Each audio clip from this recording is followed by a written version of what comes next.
Hi friends, ನಾನಿವತ್ತು ಉತ್ತರ Karnataka special ಕರ್ಜಿಕಾಯಿ ಮಾಡೋದು ಹೇಗೆ, ಯಾವ ಥರ ಅದಕ್ಕೆ ಹಿಟ್ಟು ರೆಡಿ ಮಾಡ್ಕೋಬೇಕು ಅನ್ನೋದನ್ನು ಹೇಳ್ಕೊಡ್ತಾ ಇದ್ದೀನಿ.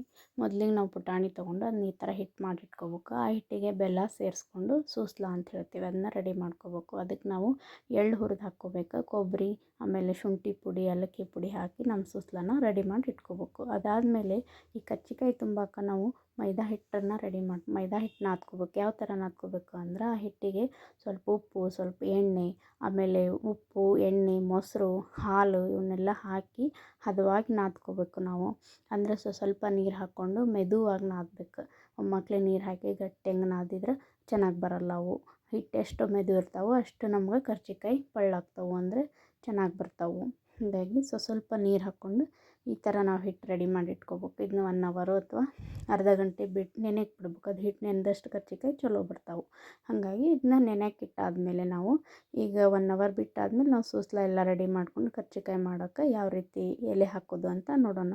ಅಂದರೆ ಇವನ್ನ ಮೊದಲಿಗೆ ನಾವು ಉಳ್ಳಿಗಳನ್ನ ಮಾಡ್ಕೋಬೇಕು. ಈ ಹಿಟ್ಟನ್ನ ಸಣ್ಣ ಸಣ್ಣ ಉಳ್ಳಿ ಮಾಡಿ ರೆಡಿ ಮಾಡಿ ಇಟ್ಕೋಬೇಕು. ಆ ಉಳ್ಳಿನ ಏನು ಮಾಡ್ಬೇಕು, ಅವನು ಒಂದೊಂದು ಉಳ್ಳಿನ ಸ್ವಲ್ಪ ಕೈಗೆ ಎಣ್ಣೆ ಹಚ್ಕೊಂಡು ದುಂಡಾಗ ಮಾಡಿ ಇಟ್ಕೋಬೇಕು. ಅದಾದಮೇಲೆ ಈ ಥರ ಎಲೆ ಹಾಕಬೇಕು. ನಾವು ಇದಕ್ಕೆ ಎಲೆ ಅಂತ ಹೇಳ್ತೇವೆ.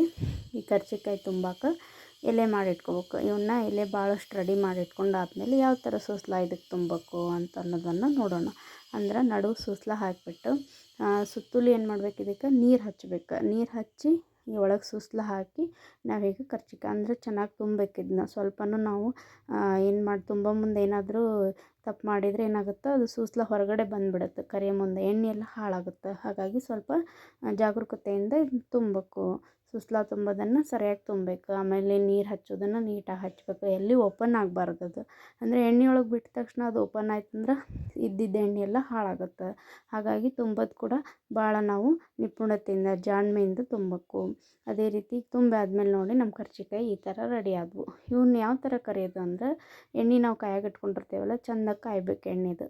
ಕಾದಾದ್ಮೇಲೆ ಈ ಕರ್ಜಿಕಾಯಿನ ಈ ಥರ ನಾವು ಕೆಂಪಾಗಿ, ಆಮೇಲೆ ಅದ್ರ ಮೇಲೆಲ್ಲ ಬಬಲ್ಸ್ ಬರಬೇಕು, ಗುಳ್ಳೆಗಳು ಬರಬೇಕು. ಆಮೇಲೆ ಹೊಂಬಣ್ಣ ಆಗಬೇಕು ಅವು ಕರ್ಜಿಕಾಯಿ, ಅಂದ್ರೆ ಚೆನ್ನಾಗಿರ್ತಾವೆ. ನೋಡಿ ಈ ಥರ ನಮ್ಮ ಕರ್ಜಿಕಾಯಿಗಳನ್ನ ನಾವು ಕರೆದು ರೆಡಿ ಮಾಡಿ ಇಟ್ಕೊಂಡೀವಿ.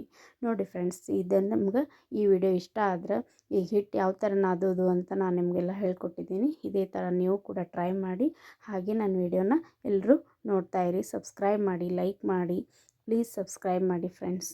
ಹೀಗೆ ಉತ್ತರ ಕರ್ನಾಟಕದ ಕರ್ಜಿಕಾಯಿ ಎಲ್ಲರಿಗೂ ಇಷ್ಟ ಆಗಿದೆ ಅಂತ ನಾನು ತಿಳ್ಕೊಳ್ತಾ ಇದ್ದೀನಿ. ಯಾವ ಥರ ಬಂದಿದೆ ನೋಡಿ ನಮ್ಮ ಕರ್ಜಿಕಾಯಿಗಳು. ಮೇಲೆಲ್ಲ ಬಬಲ್ಸ್ ಬಂದಿರುತ್ತೆ, ಕೆಂಪಾಗಿರುತ್ತೆ, ತಿನ್ನೋಕ್ಕೆಲ್ಲ ಪಳ್ಳಾಗಿರ್ತವೆ, ತುಂಬ ಟೇಸ್ಟಿಯಾಗಿರುತ್ತೆ. ಪ್ರತಿಯೊಬ್ಬರು ಮಾಡ್ತಾರೆ ಈ ಕರ್ಜಿಕಾಯಿನ.